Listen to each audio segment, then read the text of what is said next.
Every NFL generation has that quarterback. The one everyone talks about, the one who gets all the headlines, the one who's expected to be the next superstar. But sometimes the future of the league isn't the loudest name. Sometimes he's the player quietly waiting for his moment. For Drake Maye, that moment is now. The talent is undeniable. The arm strength is elite. The potential is enormous. Yet somehow people still aren't talking about him enough. Long before the NFL came calling, Drake Maye was already making a name for himself. Football runs deep in his family. Athleticism wasn't something he had to learn. It was part of who he was. At the University of North Carolina, Maye quickly showed why scouts were paying attention. He wasn't just winning games, he was making throws that looked impossible, even throwing with his left hand if needed. Deep balls, off-platform passes, tight window completions, the kind of throws that separate good quarterbacks from future stars. Week after week, defenses had no answers, and NFL scouts couldn't stop watching. The more film they studied, the more one thing became clear. Drake Maye had franchise quarterback written all over him.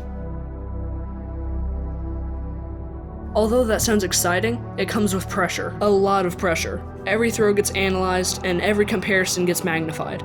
As the NFL draft approached, debates filled television and social media. Who is the best quarterback? Who had the highest ceiling? Who would become the next star?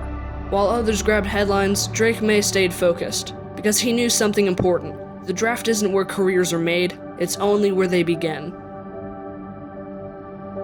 With the third pick in the 2024 NFL Draft, the New England Patriots select Drake Maye. And when his name was called, a new chapter started. One that would come with expectation like nothing he'd ever experienced. When you arrive in the NFL, talent alone isn't enough. Everyone is talented. Everyone was a star somewhere. The difference comes from adapting, learning, growing. For rookie quarterbacks, the transition can be overwhelming. Defenses are faster, pass rushers are stronger. But what stood out about Drake Maye wasn't just his physical gifts. It was his willingness to learn. Every practice, every film session, every rep, he approached the game like someone approaching something bigger. Because he understood greatness doesn't come overnight.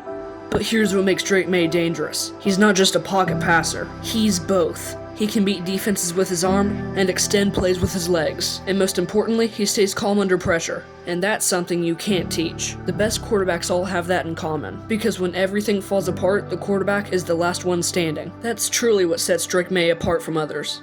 That's why NFL analysts believe that his ceiling is the highest in the NFL. Not even what he is right now, but what his potential is. Alright, quick pause for a second. If you want to like and subscribe, that would be a good time. And feel free to comment down below if you have any ideas for future videos. Alright, see ya. Ever since Tom Brady left, the Patriots' Super Bowls left with him. New England went through Cam Newton, Mac Jones, and Bailey Zappi. But thanks to Drake Maye, the Patriots are back in Super Bowl contention. But maybe they're not. There have been many times throughout the years that players had really good couple seasons, but then they got older, injured, or even vanished entirely. Take Deshaun Watson for example, one of the best quarterbacks in the league, but then completely fell apart. These things are unpredictable, so we can't say for sure that this will happen to Drake Maye, but we're also not sure if it won't. Now luckily for the Patriots, by adding Romeo Doubs and of course AJ Brown, the wide receiver group has definitely gotten better. But maybe the wide receivers weren't the problem all along. Maybe it was the scheme of the offense. And it could very well be the weak offensive line. But something that we know for sure is that Drake Maye is physically and mentally gifted. He has all the talent that's needed, but sometimes talent isn't enough. Dan Marino never won a Super Bowl, but it wasn't because Dan Marino wasn't great. And the reason why the Patriots won all those Super Bowls wasn't because of Tom Brady. It wasn't because of Bill Belichick. It was because of the mentality that they played with. Do your job. Never give up. That's what drove the Patriots to becoming a dynasty. So let's see if Mike Vrabel can replicate that recipe and bring the Super Bowl glory back to New England.